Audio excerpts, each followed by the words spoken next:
الرحمن الرحیم۔ السلام علیکم ورحمۃ اللہ وبرکاتہ۔ معزز سامعین و ناظرین، جو مالی عبادتیں شریعت نے مالدار شخص پر لازم کی ہیں ان میں سے ایک صدقۃ الفطر ہے۔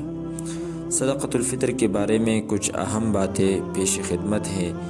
ان میں سے پہلی بات یہ ہے کہ صدقۃ الفطر کس پر لازم ہے، دوسری بات یہ ہے کہ صدقۃ الفطر کس کس کی طرف سے لازم ہے، تیسری بات یہ ہے کہ صدقۃ الفطر کی مقدار کیا ہے، کتنا دینا لازم ہے، چوتھی بات یہ ہے کہ صدقۃ الفطر کس کو دیا جائے یعنی صدقۃ الفطر کا مصرف کیا ہے، پانچویں بات یہ ہے کہ صدقۃ الفطر کن جنسوں سے ادا کیا جائے اور کب ادا کیا جائے۔ ان تمام باتوں کی تفصیل ملاحظہ ہو۔ پہلی بات کہ صدقۃ الفطر کس پر لازم ہے، تو شریعت اس کے بارے میں یہ کہتی ہے کہ صدقۃ الفطر ہر اس مسلمان پر لازم ہے، چاہے وہ مرد ہو یا عورت ہو، کہ جو نصاب کا مالک ہو۔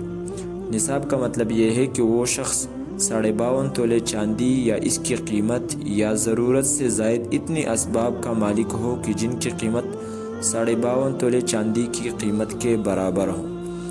دوسری بات کہ صدقۃ الفطر کس کی طرف سے لازم ہے، تو مالدار شخص پر خود بھی اپنا صدقۃ الفطر اپنی طرف سے ادا کرنا لازم ہے، اسی طرح اپنی نابالغ اولاد کی طرف سے بھی ادا کرنا لازم ہے۔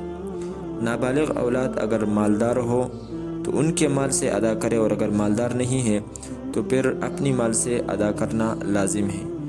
اور بالغ اولاد اگر مالدار ہیں تو ان کی طرف سے صدقۃ الفطر باپ پر ادا کرنا لازم نہیں، ہاں اگر باپ خود اپنی طرف سے ادا کرے تو ان کی طرف سے تو بالغ اولاد کی طرف سے بھی صدقۃ الفطر ادا ہو جائے گا۔ تیسری بات کہ صدقۃ الفطر کی مقدار کیا ہے، تو صدقۃ الفطر 4 اجناس یعنی گندم، جو، کھجور، کشمش اس میں سے ادا کر سکتے ہیں۔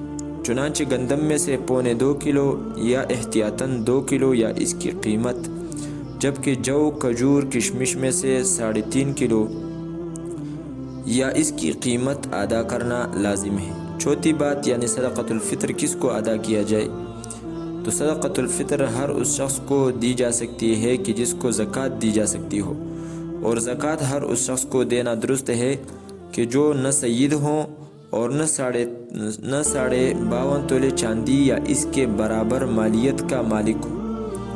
پانچویں بات کہ صدقۃ الفطر کب ادا کرنا لازم ہے، تو اس کے بارے میں شریعت کہتی ہے کہ صدقۃ الفطر عید الفطر کی نماز سے پہلے ادا کرنا مستحب ہے۔